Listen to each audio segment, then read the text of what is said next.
Hello everyone, তোমরা সবাই কেমন আছো? আশা করছি তোমরা সবাই খুব ভালো আছো আর আমিও ভালো আছি। আজকে সকালবেলা উঠে দেখি বাইরে বৃষ্টি পড়ছে। আর এই 3-4 দিন ধরে যা গরম পড়ছে কি আর বলবো তোমাদের। তারপরে দেখো এখানে ছেলে উঠে পড়েছে। এদিকে দেখো সোনা উঠে পড়েছে এখন। বাবা, তুমি উঠে পড়েছো? তুমি কেন উঠে পড়েছো? বাইরে তো বৃষ্টি পড়ছে, তুমি আর একটু ঘুমাও। ভাবি আর একটু ঘুমাও, একটু হ্যালো করে দাও। শিখে একটু হাই করো, একটু হাই করো।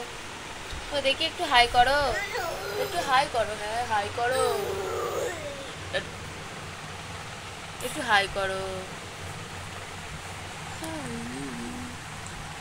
একটু হাই করো। ছেলের সাথে তো একটু খেলা করে তারপর আমি এখানে আমার গোপাল সোনাকে ঘুম থেকে তুলতে এসেছি। আর ছেলে হওয়ার পর থেকে না গোপাল সোনাকে আমি একদমই মানে সেবা করতে পারি না। ওর সেবাটা মা আর তোমাদের দাদাভাই করে।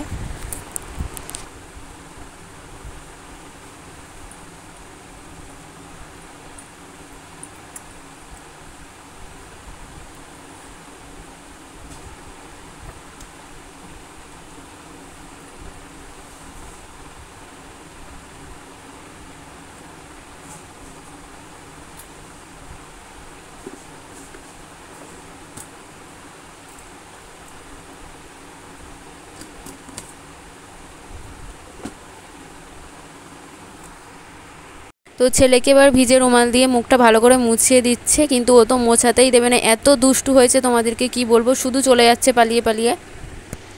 সারাদিন ওকে নিয়ে থাকতে থাকতে কীভাবে যে আমার সময় কেটে যায় আমি বুঝিও না। 3 বেলা খাওয়াতে গেলে যে এত ঝামেলা করে। তো তারপরে দেখো আমি এখানে সোনাকে খালি পেটে জল খাইয়ে দিচ্ছি। আর সোনার যে বাসি জামাকাপড়গুলো ছিল সেগুলো এখন এখানে ধুয়ে মেলে দিচ্ছে। আর আজকে রোদটা সেরকম জোরের নয়, তাও আমি খানিকটা জামাকাপড় তোমাদের দাদাভাইয়ের রৌদ্র দিয়েছি। তারপরে দেখো এখানে রৌদ্র দেওয়া হয়ে গেলে আমি এখানে এখন ঘরে এসে কালকের যে জামাকাপড়গুলো রৌদ্র দিয়েছিলাম সেগুলো ভাঁজ করা হয়নি, কিছুটা ছিল, তো সেইগুলোই এখন ভাঁজ করে নিচ্ছিলাম। আর এখানে দেখো ছেলের সাথে একটু খেলা করছিলাম।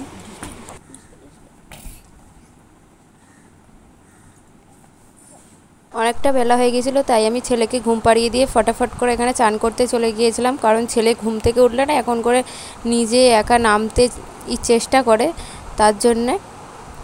আর তারপরে দেখো ঘরে এসে আমি জামাকাপড়গুলো এখন যেগুলো রোদ্রে দিয়েছিলাম সেগুলো এখন গোছাচ্ছি। আর হঠাৎ করে তোমাদের দাদাভাই আমাকে ডাকছিল। তোমাদের দাদাভাই বাজারে গিয়েছিলো আর আমার জন্য পরোটা নিয়ে এসেছিলো, তাই এখন সেটাই দুজন মিলে খাচ্ছি। আমার না পরোটা খেতে দারুণ লাগে।